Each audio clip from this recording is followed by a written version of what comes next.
Eh bien, merci à vous. Bonsoir les parents, bonsoir les grands-parents, bonsoir les amis, bonsoir les amis des amis. C'est très gentil à vous de venir soutenir nos petits comédiens. Et nous sommes, nous, très heureux de vous accueillir dans ce magnifique bâtiment, la Citadelle, qui vient d'être rénové et qui est, en particulier pour le théâtre, un très bel écrin. Et je peux vous assurer que les enfants sont absolument enthousiastes. Et il a fallu me les retenir, tellement l'enthousiasme est débordant. Voilà, en tout cas, je vous remercie. On vous a sollicité à l'accueil pour nous apporter quelques subsides avec l'achat des programmes. Vous savez que c'est pour nous très important puisque c'est ce qui nous permet, ce spectacle de fin d'année, de boucler le budget et c'est ce qui nous permet, bien sûr, d'avoir des cours de qualité avec Cathy. Alors ce soir, nous allons avoir trois représentations, trois spectacles. En première partie, nous allons avoir nos préados qui vont vous proposer un chamboultou.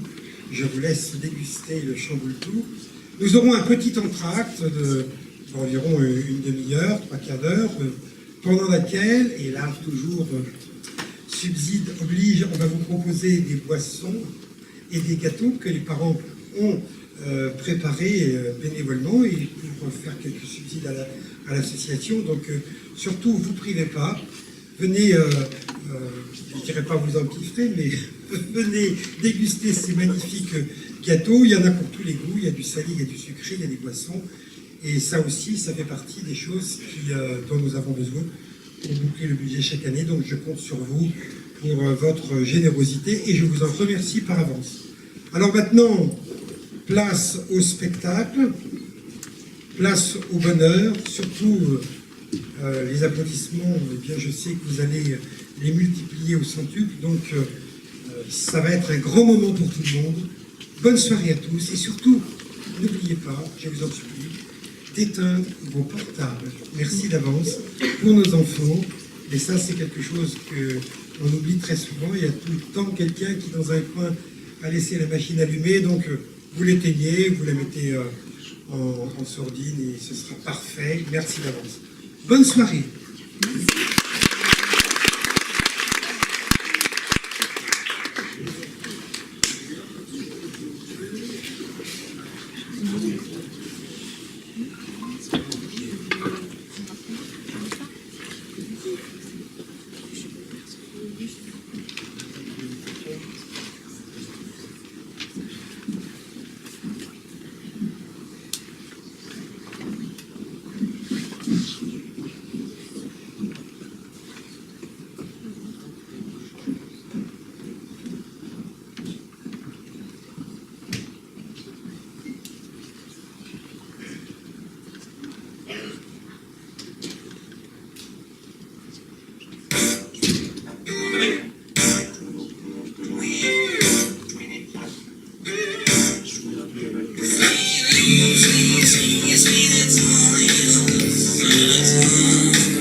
Température extérieure, 16 degrés centigrades. Température intérieure, 26 degrés centigrades. Là, nous sommes clairs pour le lancement du spectacle.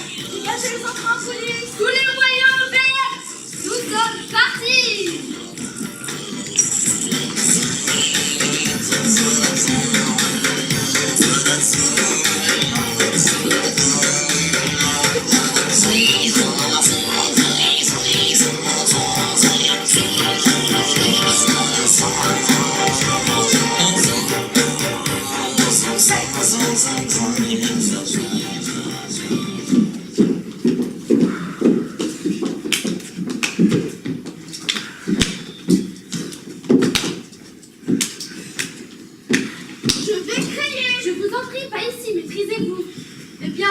redescendre. Facile à dire, ardu à faire. Et comment je fais, moi?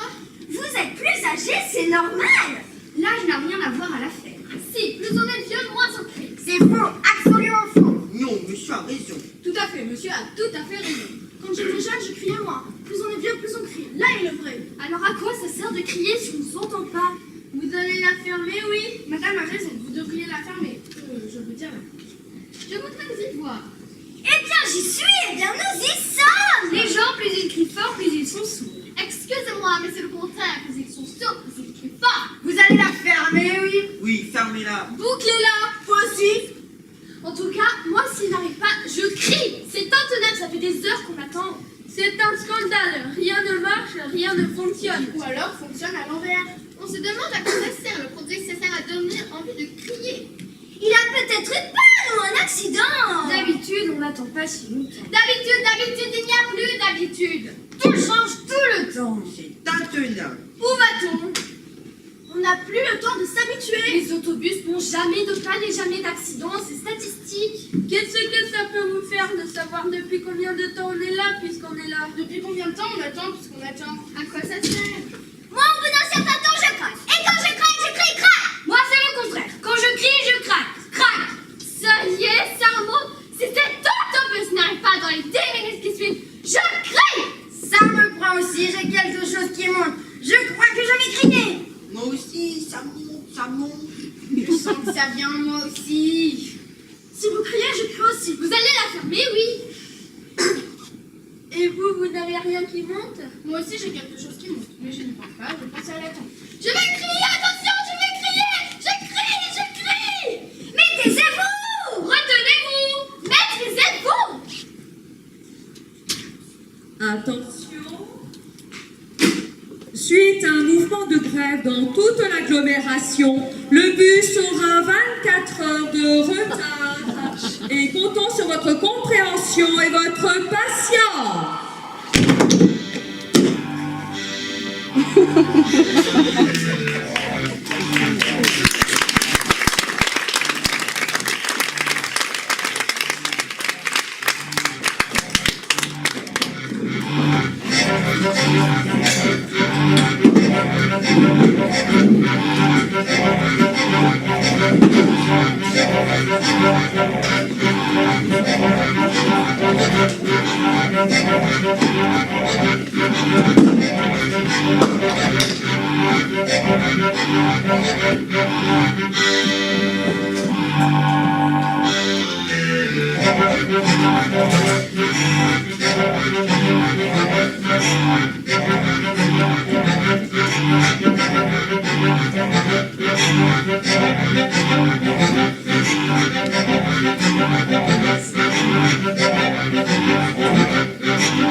Non, dites pas plus, laissez-moi deviner de quoi vous êtes malade. Pas de je. Vous, les malades, vous ne pensez qu'à jouer. Avec moi, on ne joue pas. À chacun son métier. Je suis médecin. Vous êtes patient. Je suis un médecin patient. Vous êtes un médecin impatient. Ce n'est quand même pas à vous qu'à nous dire de quoi vous souffrez, voyons. Ce serait un con. Voyons voir ça. Vous avez souffert de la tête. Je vous en prie, monsieur le patient, laissez-moi parler, voilà. Vous avez souffert de la tête et vous avez eu mal aux pieds. Taisez-vous, que diable! Monsieur le Perret, bonjour. Bonjour, professeur. Alors, comment allons-nous après notre dernière intervention? J'ai comme une petite gêne. Comme c'est curieux, tu ne ressens rien, moi. Vous, non? Moi, si. Une petite gêne, du coup, vous me faites décider. Vous souffrez? Ce n'est pas le mot, j'ai plutôt de la fatigue. Oui, vous appelez cela de la fatigue. Tirez à la langue. Vous ne devez pas avoir beaucoup d'appétit. Non. Vous êtes constipé? Oui, assez. Baissez la tête, respirez, toussez. Vous n'êtes jamais tombé d'une échelle étant petit? Je ne me souviens pas. Vous n'avez jamais mal ici le soir où vous êtes dans une espèce de courbature? Oui, des fois. Essayez de vous rappeler, ça devait être une grande échelle. Ça se peut bien. C'était une échelle d'environ 3 mètres 50. Vous avez contourné. Heureusement, c'est la plus bouche qui montait. Ah oui? Je ne souffre pas de la tête. Oh, le menteur! Vous ne souffrez peut-être plus de la tête, mais vous avez souffert. Soyez franc. Quand avez-vous souffert de la tête pour la dernière fois? Je ne sais plus. Répondez, monsieur le patient! Je ne m'en souviens plus. Si vous ne vous en souvenez plus, c'est parce qu'il y a longtemps. Très longtemps. J'ai oublié. 1 mois. Plus. 6 mois. Encore plus. 1 an. Beaucoup plus. 5 ans. Moi. Monsieur le patient, vous ne mettez guère 2-3 ans. Et toi? Vous n'êtes vraiment pas raisonnable. Depuis que vous m'avez repoussé le bras gauche à la place du droit, je ressens comme une petite gêne. Ah oui, quand je m'en suis rendu compte, il était trop tard. Prenez-moi, je n'avais pas des coudes. Oui, bien sûr. Vous auriez déjà consulté le docteur par fallait? Non, jamais. Pourquoi? Il ne donnait pas de consultation gratuite. Vous vous rendez compte de votre état? Tant mieux, vous avez envie de guérir, vous n'avez pas envie. J'ai envie. J'aime mieux vous prévenir tout de suite que ce sera long et très coûteux. Ah mon Dieu, et pourquoi ça? Parce qu'on ne guérit pas en 5 minutes un mal contraire depuis 40 ans. Depuis 40 ans? Oui, depuis que vous êtes tombé de votre échelle. Résumons la situation. Vous avez souffert de la tête et vous avez eu mal au pied. Quand avez-vous eu mal au pied? Je voudrais vous dire tout de suite, j'ai mal. Ah, ne recommencez pas. Je suis médecin, vous êtes patient. Je suis un médecin patient, vous êtes un médecin patient. Ce n'est quand même pas vous qui allez de quoi vous souffrez. Quand avez-vous eu mal au pied pour la dernière fois? Monsieur l'opéré est l'erreur est humaine. Est-ce que ça vous fait mal? Je n'en souffre pas, mais j'ai comme une petite gêne. Combien ça me coûterait? Eh bien, ça vous coûtera à peu près 3000 francs. 3000 francs? Mais qu'est-ce que je peux donc avoir de si terrible que ça? Détendez-vous, soyez à l'aise avec moi, monsieur le patient. On peut tout dire à son médecin. Un médecin, c'est aussi un confident. Dites-moi comment. Quoi? Je ne me dites pas que vous n'avez pas souffert des pieds, je ne vous croirai pas. D'ailleurs, tout le monde souffre des pieds. Je ne vois pas comment vous, un petit patient de rien du tout, vous ne souffririez pas des pieds comme tout le monde. Je ne souffre pas des pieds. Oh, mais vous savez que ce n'est pas beau de mentir. Vous ne souffrez peut-être plus des pieds, mais vous en avez souffert. Dites la vérité. Quand avez-vous souffert les pieds pour la dernière fois? Je ne sais plus. Répondez, monsieur le patient, soyez gentil. Je ne m'en souviens plus. Si vous ne vous en souvenez plus, c'est parce qu'il y a longtemps. Peut-être. Très longtemps? J'ai oublié. 1 mois. Plus. 6 mois. Encore plus. 1 an. Beaucoup plus. 5 ans. Moi. Monsieur le patient, vous ne mettez guère 2, 3 ans, 5 ans. Mettons 2. S'il n'y a que ça. Quand même, si on pouvait.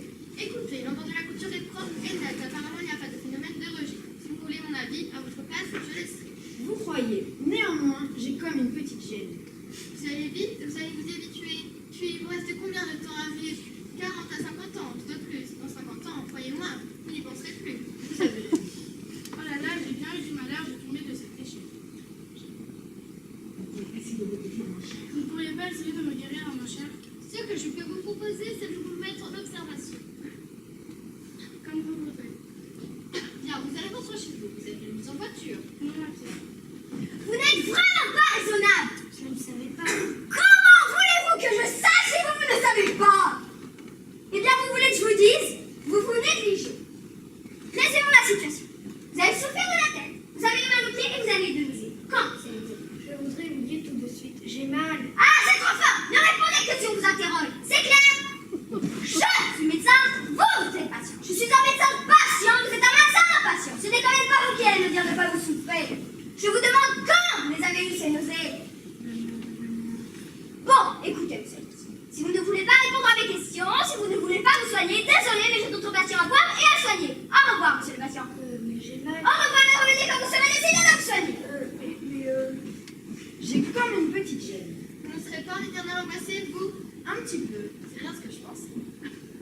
Tenez, un exemple. Maintenant, avec mes bras et mes mains qui souffrent derrière, j'aurais comme qui dirait du mal à m'habiller le matin.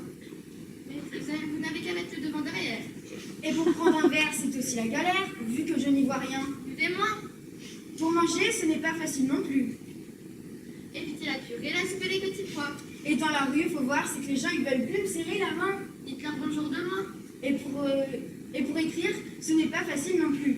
Aujourd'hui, on ne s'écrit plus, on se téléphone.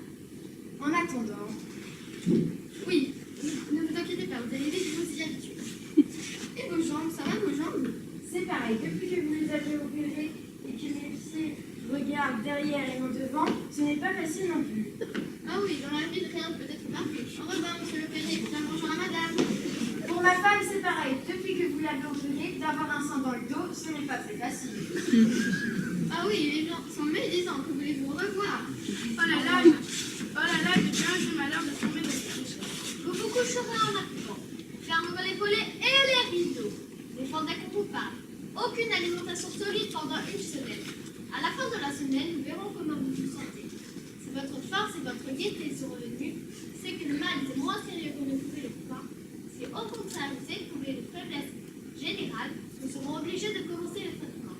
C'est convenu? Comme vous voudrez.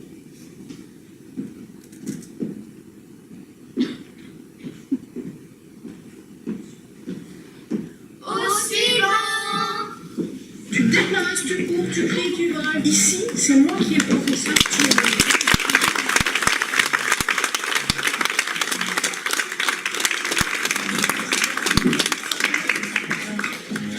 Et quelqu'un en a profité en plus pour cracher sur la professeure. S-A-I-T, L-A-C-E, accent. Ne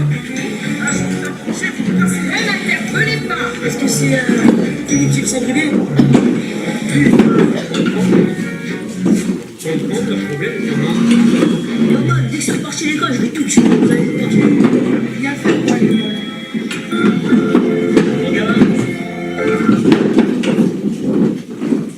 Tu te déplaces, tu cours, tu cries, tu braves. Ici, c'est moi qui ai le professeur. Tu es l'élève. Ah, j'ai pigé, monsieur, j'ai pigé. J'ai compris l'astuce. J'ai rien fait. Tu te déplaces, tu cours, tu cries, tu braves. Moi, j'ai arrêté mes conneries, tout ça pour rien. Voilà. Et quelqu'un en a profité en plus pour cracher sur la professeure. S-A-I-T, L-A-C-E, accent. Ne m'interpellez pas. Est-ce que c'est primitif singulier? Putain. Comprendre la discussion. Donc, comprendre le problème, on entend le problème. Maman, dès que c'est reparti à l'école, je vais tout tuer. Vous allez voir. Tu viens faire quoi l'école?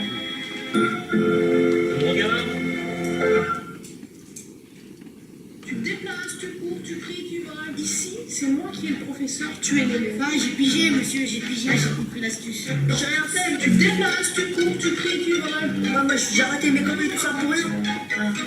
Voilà. Et quelqu'un en a profité en plus pour cracher sur la professeure. S-A-I-T, L-A-C-E, accent. Ne m'interpellez pas. Est-ce que c'est primitif singulier?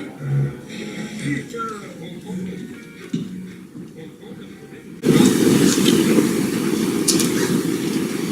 Bon, arrêtez-vous donc un peu. Oui, très volontiers, madame. Cela ne vous demande pas de le dire. Du tout, madame, allez-y. Combien font 1 et 1? 1 et 1 font 2. 2 et 1, 3. Oh, mais c'est très bien. Vous me paraissez très avancé dans vos études. Vous aurez facilement votre temps total, mademoiselle. Je suis contente, d'autant plus que c'est vous qui le dites. 3 et 1, 4. 4 et 1, 5. 5 et 1, 6. 6 et 1, 7. 7 et 1, 8. 10. Très bonne réponse. 7 et 1, 8 terres. Parfait. Excellent. 7 et 1, 8 quaternaires et parfois 9. Magnifique. Vous êtes magnifique. Vous êtes esquisse. Je vous félicite chaleureusement, mademoiselle. Pour l'addition, ce n'est pas la peine de continuer. On peut voir la soustraction. Moi seulement s'il n'y a pas ici. Combien est 4 moins 3? 4 moins 3. Oui, je vais dire votre lettre de 4. Ça fait 7. Je m'excuse de vous contredire, mademoiselle. 4 moins 3 ne font pas 7. 4 plus 3 font 7. 4 moins 3 ne font pas 7. 3 alors. 4 moins 3 font combien? Combien? 4. Ce n'est pas ça, mademoiselle. 3 alors. Non plus, mademoiselle. Pardon, je dois le dire, ça ne fait pas ça. Mes excuses. 4 moins 3. Ça me fait sont même pas 10. Bon, certainement pas, mademoiselle, mais il ne s'agit pas donc de deviner, il faut raisonner. Tâchons de les déduire ensemble. Vous voulez bien compter?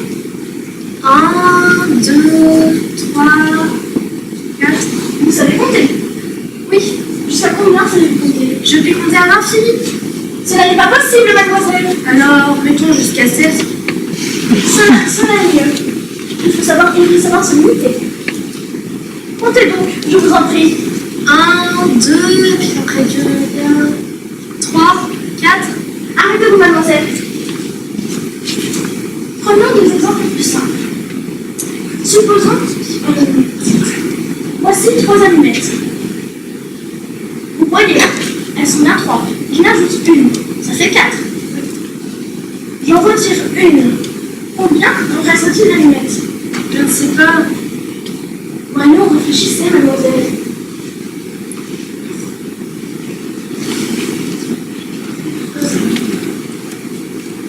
4 et 1 fois 5.